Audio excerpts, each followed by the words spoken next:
ponto bem forte do direito das famílias, que diz respeito à sucessão. Então, sim, como o Alexandre falou, é feito o respeito, né, à legislação brasileira no que diz respeito à sucessão, mas com algumas peculiaridades, porque a própria lei permite doações indevidas em porcentagens diferentes aos seus filhos, que são seus sucessores. O que isso quer dizer de uma maneira assim bem simples? Então, você tem um patrimônio e esse patrimônio ele será passado com a sua morte para os seus filhos. Porém, em vida, é possível fazer uma doação até de 50%, respeitando os outros 50%, para os filhos que são considerados pela legislação como herdeiros legítimos. Então, dentro dessa estrutura da holding familiar, desse planejamento, com essa assessoria tributária, é possível analisar todos esses aspectos e traçar o melhor caminho para essa sucessão.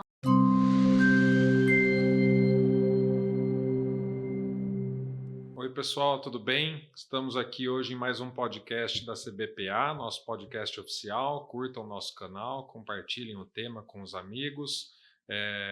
Contamos com vocês. Hoje vamos falar aqui juntos sobre as vantagens de uma holding familiar. Esse é o tema de hoje. Bom, então a gente, como o Ivan falou, a gente vai falar sobre os benefícios de montar uma holding familiar visando a sucessão, né? Hoje a gente vai tratar específico do tema de sucessão.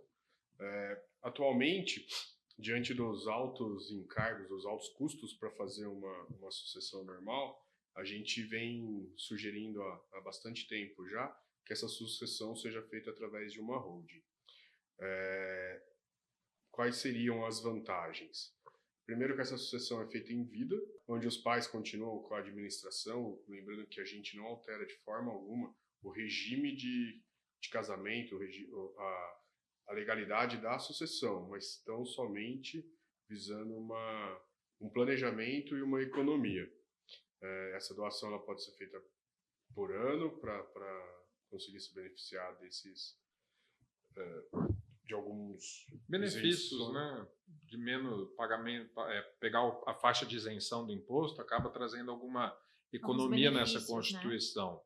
E é interessante porque ele fala de não alterar, o Alexandre fala de não alterar a questão de como é na lei, né, a questão patrimonial sucessória hoje, mas isso, dependendo da vontade do cliente, ele tem algumas permissões, a lei nos permite um tratamento diferenciado, né? Então, a gente não que a gente sugira fazer diferente do que está na lei, mas sim, às vezes, adequar alguma coisa para a realidade daquela família. Né? Eu vou até fazer um gancho com isso, Ivan, porque aí entra um ponto bem forte do direito das famílias, que diz respeito à sucessão. Então, sim, como o Alexandre falou, é feito o respeito, né, à legislação brasileira no que diz respeito à sucessão, mas com algumas peculiaridades, porque a própria lei permite doações indevidas em porcentagens diferentes aos seus filhos, que são seus sucessores. O que isso quer dizer de uma maneira assim bem simples? Então, você tem um patrimônio e esse patrimônio ele será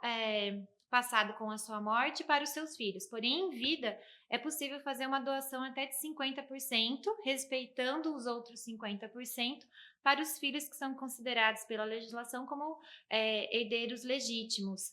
Então, dentro dessa estrutura da holding familiar, desse planejamento, com essa assessoria tributária, é possível analisar todos esses aspectos e traçar o melhor caminho para essa sucessão. É isso mesmo, não é? Exatamente. E quando a gente fala que a gente não altera regime de casamento, é porque em uma empresa a gente pode deixar uma pessoa só administrando. E a gente não sugere isso. Que pelo menos a venda, o usufruto seja dividido entre os cônjuges que ali colocam o patrimônio adquirido pelo casal. Obviamente que aí a gente vai ver cada regime de casamento, cada certinho.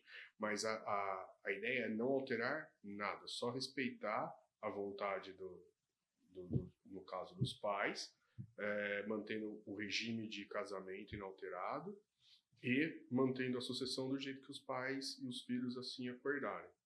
Sim, é isso mesmo. Até porque o nosso propósito não é sugerir algo que depois seja passível de alguma anulação futura, porque não foi respeitado, eventualmente, a legislação brasileira a respeito da temática.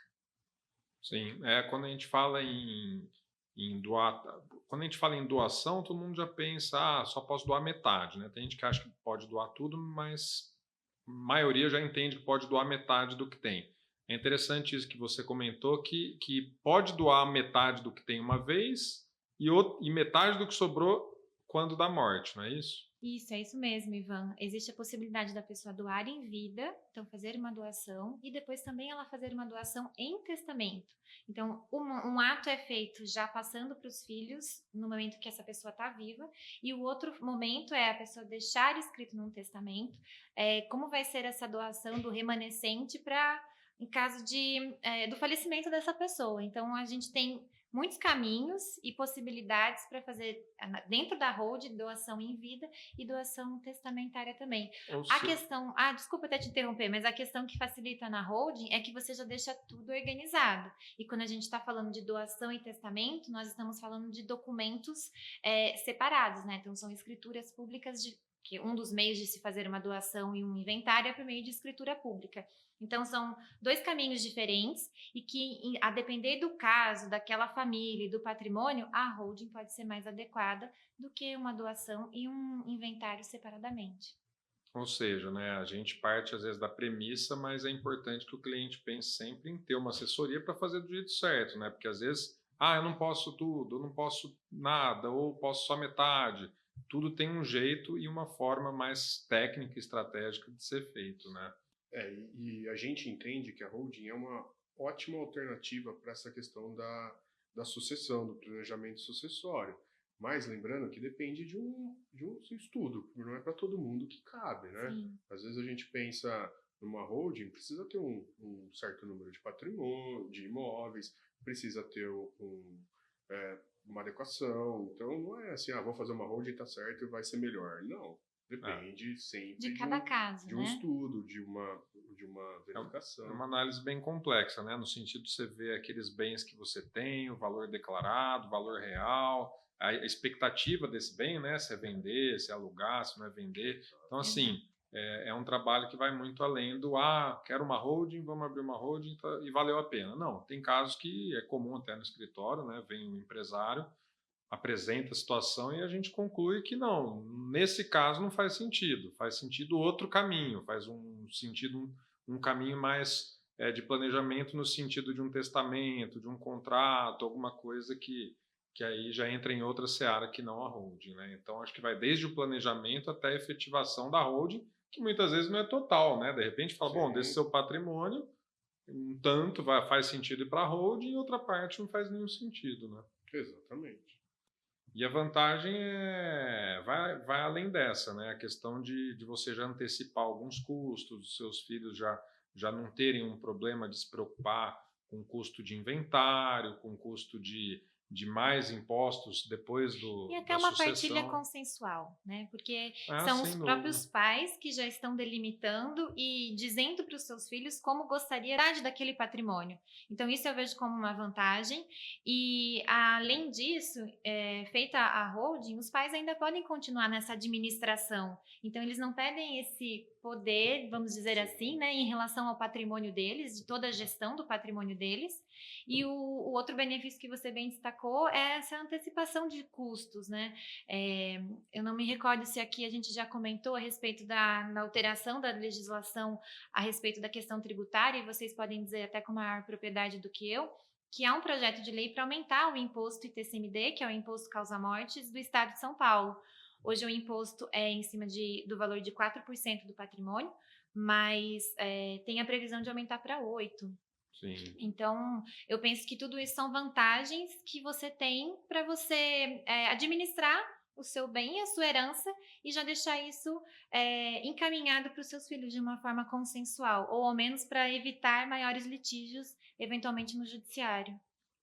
Acho que a grande vantagem hoje de se considerar em fazer uma holding é que você faz o recolhimento do ITCMD pelo valor do seu imposto de renda. E se você for para o inventário, vai ser no mínimo o valor venal do imóvel. Que às vezes é uma diferença gritante. Essa diferença é grande. E realmente existe um projeto de lei que há anos busca se aumentar o imposto de doação para até 8%, seria escalonado, até porque já vários estados têm 8%. Sim. Por exemplo, Goiás, Rio de Janeiro, já vários estados têm. Então, a gente acredita que em São Paulo é uma questão de tempo só para chegar. Ficar igual às outras, né? É muito provável, ainda mais pelo período que a gente passa de aumento de tributo, aumento de arrecadação, provavelmente é um dos caminhos naturais aí que tem esse aumento. Então, quanto antes, geralmente mais interessante, né? E eu até ia falar que eu acho importante você destacar isso de novo, detalhar um pouco mais, Alexandre, sobre a questão do valor venal e o valor de mercado, ou o valor que está declarado no imposto de renda, porque isso acaba sendo uma vantagem, a depender do caso, bem significativa. Com certeza. Então, como que funciona? Principalmente para quem tem imóveis que foram adquiridos há muito tempo. Está lá no imposto de renda da pessoa por um valor de 100 mil. Hoje ele vale 2 milhões. Você aporta e faz a doação em cima dos 100 mil. Não, se deixar para inventário, vai ser mais ou menos sobre os 2 milhões, né? Dependendo do valor venal. Sim. Então essa é uma economia, isso é permitido, que também a gente não sabe até quando, né? Porque já está se tornando uma situação corriqueira. Sim. Mas ainda não tem nenhuma previsão, até onde eu tenho conhecimento, de alteração disso, né? Eu também não sei. Também eu não conheço, né? Sim, não, eu não sim. sei. Não conhecemos, mas logo, quando se fala em arrecadação, a gente vive num país extremamente arrecadatório. A gente tem essa eminência da reforma tributária, de tributação sobre herança. A gente acredita que seja instituído um tributo federal sobre a herança, porque hoje na transmissão o imposto é estadual, e provavelmente vai vir alguma coisa nesse sentido já para que a arrecadação seja maior.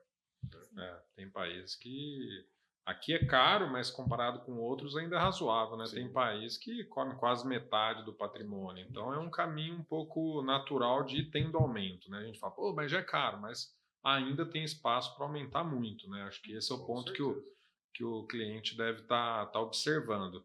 E também é bom deixar claro que, por exemplo, na CBPA a gente não vende holding. A gente faz holding. Não, a gente faz, mas vai muito mais do que isso, né? É todo um planejamento sucessório que pode incluir uma holding, que é o tema aqui de hoje, né? Exato.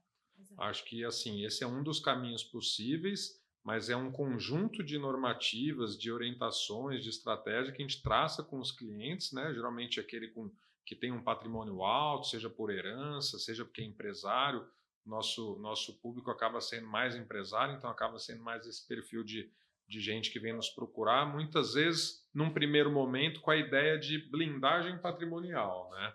Que acaba sendo um caminho, mas não serve só para isso. Acho que é isso que é legal deixar claro, né?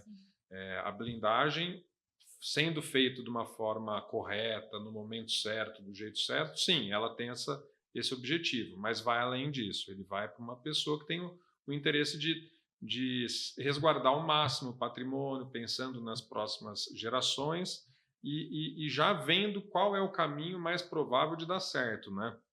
Administração, com quem fica, doação, comunicabilidade, penhorabilidade e tudo mais. Mas acho que o que vale a pena a gente falar um pouco com o nosso público é sobre essa questão de blindagem, talvez, né? Uma questão muito relevante aí em muitas situações. Sim, até grande parte dos nossos clientes que nos procuram para fazer holding são empresários, né? E a atividade empresarial, ela traz um risco. A gente ainda tem a holding como outras vantagens, que seria a economia tributária e também a blindagem patrimonial. Mas esse fica para um próximo episódio. Exatamente. Legal. Tá bom. Valeu, pessoal. Obrigado pela audiência. Não deixem de seguir a gente no YouTube, sigam o nosso canal, acompanhem no Instagram, curtam, compartilhem com quem possa interessar e obrigado pela atenção.